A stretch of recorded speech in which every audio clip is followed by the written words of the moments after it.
Chapter 68 of Middlemarch by George Eliot. This recording is in the public domain.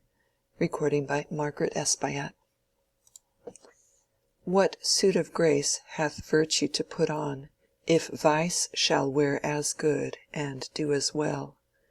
If wrong, if craft, if indiscretion, act as fair parts with ends as laudable?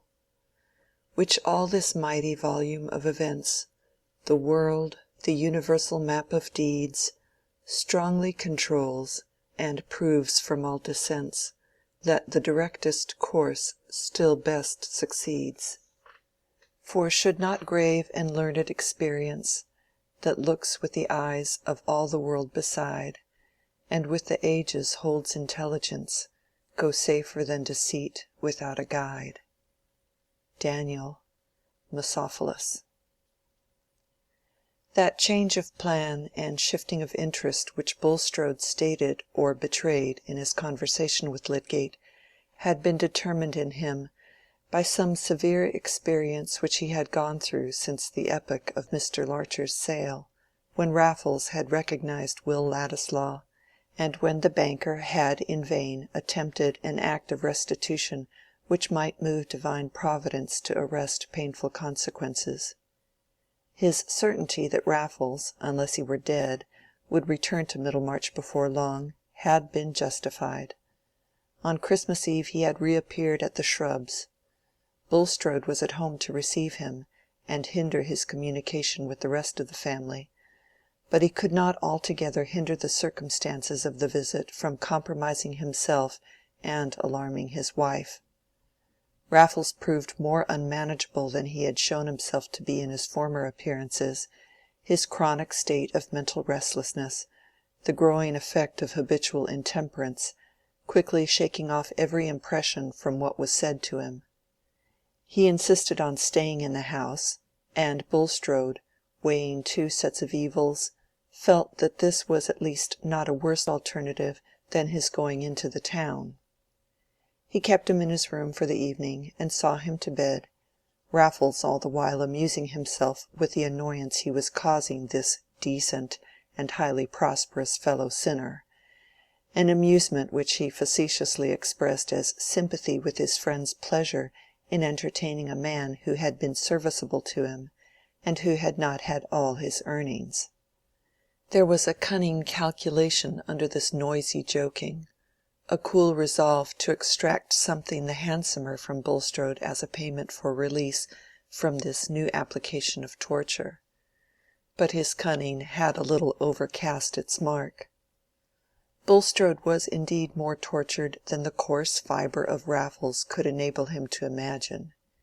He had told his wife that he was simply taking care of this wretched creature, the victim of vice, who might otherwise injure himself. He implied, without the direct form of falsehood, that there was a family tie which bound him to this care, and that there were signs of mental alienation in Raffles which urged caution. He would himself drive the unfortunate being away the next morning. In these hints he felt that he was supplying Mrs. Bulstrode with precautionary information for his daughters and servants, and accounting for his allowing no one but himself to enter the room even with food and drink. But he sat in an agony of fear lest Raffles should be overheard in his loud and plain references to past facts, lest Mrs. Bulstrode should be even tempted to listen at the door. How could he hinder her, how betray his terror by opening the door to detect her?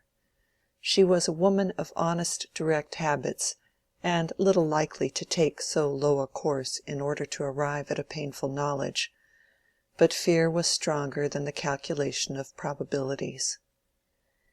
In this way Raffles had pushed the torture too far, and produced an effect which had not been in his plan.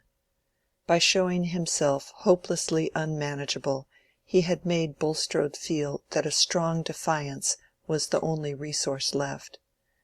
After taking Raffles to bed that night, the banker ordered his closed carriage to be ready at 7:30 the next morning. At 6 o'clock he had already been long dressed, and had spent some of his wretchedness in prayer, pleading his motives for averting the worst evil if in anything he had used falsity and spoken what was not true before God. For Bulstrode shrank from a direct lie with an intensity disproportionate to the number of his more indirect misdeeds. But many of these misdeeds were like the subtle muscular movements which are not taken account of in the consciousness, though they bring about the end that we fix our mind on and desire. It is only what we are vividly conscious of that we can vividly imagine to be seen by omniscience. Bulstrode carried his candle to the bedside of Raffles, who was apparently in a painful dream. He stood silent, hoping that the presence of the light would serve to waken the sleeper gradually and gently, for he feared some noise, as the consequence of a too sudden awakening. He had watched for a couple of minutes or more the shudderings and pantings which seemed likely to end in waking, when Raffles, with a long half-stifled moan, started up and stared round him in terror, trembling and gasping. But he made no further noise, and Bulstrode, setting down the candle, awaited his recovery.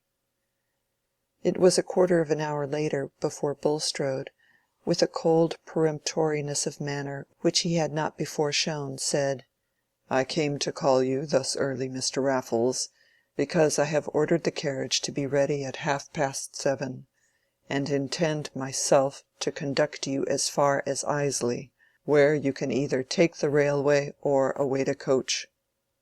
Raffles was about to speak, but Bulstrode anticipated him imperiously with the words, "Be silent, sir, and hear what I have to say. I shall supply you with money now, and I will furnish you with a reasonable sum from time to time, on your application to me by letter, but if you choose to present yourself here again, if you return to Middlemarch, if you use your tongue in a manner injurious to me, you will have to live on such fruits as your malice can bring you, without help from me. Nobody will pay you well for blasting my name. I know the worst you can do against me, and I shall brave it if you dare to thrust yourself upon me again. Get up, sir, and do as I order you, without noise, or I will send for a policeman to take you off my premises, and you may carry your stories into every pothouse in the town, but you shall have no sixpence from me to pay your expenses there." Bulstrode had rarely in his life spoken with such nervous energy. He had been deliberating on this speech and its probable effects through a large part of the night, and though he did not trust to its ultimately saving him from any return of Raffles, he had concluded that it was the best throw he could make. It succeeded in enforcing submission from the jaded man this morning. His empoisoned system at this moment quailed before Bulstrode's cold, resolute bearing, and he was taken off quietly in the carriage before the family breakfast time. The servants imagined him to be a poor relation, and were not surprised that a strict man like their master, who held his head high in the world, should be ashamed of such a cousin and want to get rid of him. The banker's drive of 10 miles with his hated companion was a dreary beginning of the Christmas day, but at the end of the drive Raffles had recovered his spirits and parted in a contentment for which there was the good reason that the banker had given him £100. Various motives urged Bulstrode to this open-handedness, but he did not himself inquire closely into all of them. As he had stood watching Raffles in his uneasy sleep, it had certainly entered his mind that the man had been much shattered since the first gift of £200.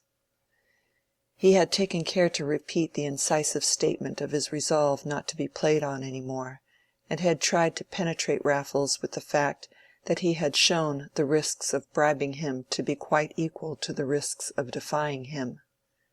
But when, freed from his repulsive presence, Bulstrode returned to his quiet home, he brought with him no confidence that he had secured more than a respite.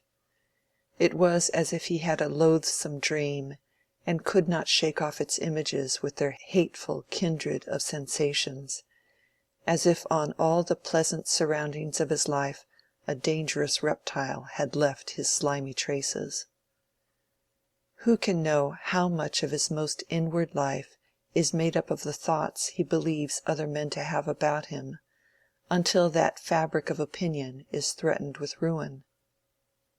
Bulstrode was only the more conscious that there was a deposit of uneasy presentiment in his wife's mind, because she carefully avoided any allusion to it.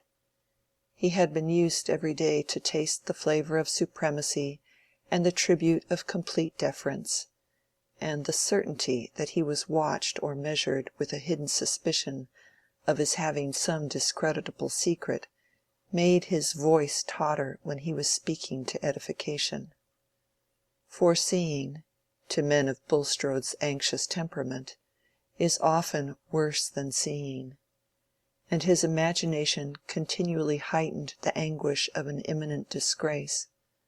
Yes, imminent, for if his defiance of Raffles did not keep the man away, and though he prayed for this result, he hardly hoped for it, the disgrace was certain. In vain he said to himself that, if permitted, it would be a divine visitation, a chastisement, a preparation. He recoiled from the imagined burning, and he judged that it must be more for the divine glory that he should escape dishonor. That recoil had at last urged him to make preparations for quitting Middlemarch. If evil truth must be reported of him, he would then be at a less scorching distance from the contempt of his old neighbors, and in a new scene, where his life would not have gathered the same wide sensibility, the tormentor, if he pursued him, would be less formidable. To leave the place finally would, he knew, be extremely painful to his wife, and on other grounds he would have preferred to stay where he had struck root. Hence he made his preparations at first in a conditional way, wishing to leave on all sides an opening for his return after brief absence, if any favorable intervention of Providence should dissipate his fears. He was preparing to transfer his management of the bank and to give up any active control of other commercial affairs in the neighborhood, on the ground of his failing health, but without excluding his future resumption of such work. The measure would cause him some added expense and some diminution of income beyond what he had already undergone from the general depression of trade, and the hospital presented itself as a principal object of outlay on which he could fairly economize. This was the experience which had determined his conversation with Lydgate, but at this time his arrangements had most of them gone no farther than a stage at which he would recall them if they proved to be unnecessary. He continually deferred the final steps.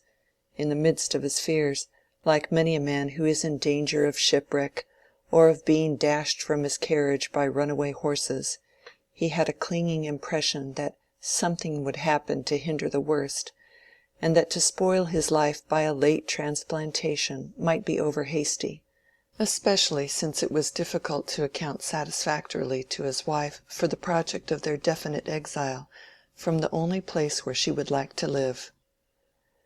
Among the affairs Bulstrode had to care for was the management of the farm at Stone Court in case of his absence, and on this, as well as on all other matters connected with any houses and land he possessed in or about Middlemarch, he had consulted Caleb Garth. Like every one else who had business of that sort, he wanted to get the agent who was more anxious for his employer's interests than his own. With regard to Stone Court, since Bulstrode wished to retain his hold on the stock, and to have an arrangement by which he himself could, if he chose, resume his favorite recreation of superintendence, Caleb had advised him not to trust to a mere bailiff, but to let the land, stock, and implements yearly, and take a proportionate share of the proceeds. "May I trust to you to find me a tenant on these terms, Mr. Garth?" said Bulstrode, And will you mention to me the yearly sum which would repay you for managing these affairs which we have discussed together?" "I'll think about it," said Caleb, in his blunt way. "I'll see how I can make it out." If it had not been that he had to consider Fred Vincy's future, Mr. Garth would not probably have been glad of any addition to his work, of which his wife was always fearing an excess for him as he grew older. But on quitting Bulstrode after that conversation, a very alluring idea occurred to him about this said letting of Stone Court. What if Bulstrode would agree to his placing Fred Vincy there, on the understanding that he, Caleb Garth, should be responsible for the management? It would be an excellent schooling for Fred. He might make a modest income there, and still have time left to get knowledge by helping in other business. He mentioned his notion to Mrs. Garth with such evident delight that she could not bear to chill his pleasure by expressing her constant fear of his undertaking too much. "The lad would be as happy as two," he said, throwing himself back in his chair and looking radiant, "if I could tell him that it was all settled. Think, Susan, his mind had been running on that place for years before old Featherstone died, and it would be as pretty a turn of things as could be that he should hold the place in a good industrious way after all, by his taking to business. For it's likely enough Bulstrode might let him go on, and gradually buy the stock. He hasn't made up his mind, I can see, whether or not he shall settle somewhere else as a lasting thing. I never was better pleased with a notion in my life. And then the children might be married by and by, Susan." "You will not give any hint of the plan to Fred, until you are sure that Bulstrode would agree to the plan?" said Mrs. Garth, in a tone of gentle caution. "And as to marriage, Caleb, we old people need not help to hasten it." "Oh, I don't know," said Caleb, swinging his head aside. "Marriage is a taming thing. Fred would want less of my bit and bridle. However, I shall say nothing till I know the ground I'm treading on. I shall speak to Bulstrode again." He took his earliest opportunity of doing so. Bulstrode had anything but a warm interest in his nephew Fred Vincy, but he had a strong wish to secure Mr. Garth's services on many scattered points of business at which he was sure to be a considerable loser, if they were under less conscientious management. On that ground he made no objection to Mr. Garth's proposal, and there was also another reason why he was not sorry to give a consent which was to benefit one of the Vincy family. It was that Mrs. Bulstrode, having heard of Lydgate's debts, had been anxious to know whether her husband could not do something for poor Rosamond, and had been much troubled on learning from him that Lydgate's affairs were not easily remediable, and that the wisest plan was to let them take their course. Mrs. Bulstrode had then said for the first time, "I think you are always a little hard towards my family, Nicholas, and I am sure I have no reason to deny any of my relatives. Too worldly they may be, but no one ever had to say that they were not respectable." "My dear Harriet," said Mr. Bulstrode, wincing under his wife's eyes, which were filling with tears, "I have supplied your brother with a great deal of capital. I cannot be expected to take care of his married children." That seemed to be true, and Mrs. Bulstrode's remonstrance subsided into pity for poor Rosamond, whose extravagant education she had always foreseen the fruits of. But remembering that dialogue, Mr. Bulstrode felt that when he had to talk to his wife fully about his plan of quitting Middlemarch, he should be glad to tell her that he had made an arrangement which might be for the good of her nephew Fred. At present he had merely mentioned to her that he thought of shutting up the Shrubs for a few months, and taking a house on the southern coast. Hence Mr. Garth got the assurance he desired, namely, that in case of Bulstrode's departure from Middlemarch for an indefinite time, Fred Vincy should be allowed to have the tenancy of Stone Court on the terms proposed. Caleb was so elated with his hope of this neat turn being given to things that if his self-control had not been braced by a little affectionate wifely scolding, he would have betrayed everything to Mary, wanting to give the child comfort. However, he restrained himself, and kept in strict privacy from Fred certain visits which he was making to Stone Court, in order to look more thoroughly into the state of the land and stock, and take a preliminary estimate. He was certainly more eager in these visits than the probable speed of events required him to be, but he was stimulated by a fatherly delight in occupying his mind with this bit of probable happiness which he held in store like a hidden birthday gift for Fred and Mary. "But suppose the whole scheme should turn out to be a castle in the air," said Mrs. Garth. "Well, well," replied Caleb, "the castle will tumble about nobody's head." Chapter 68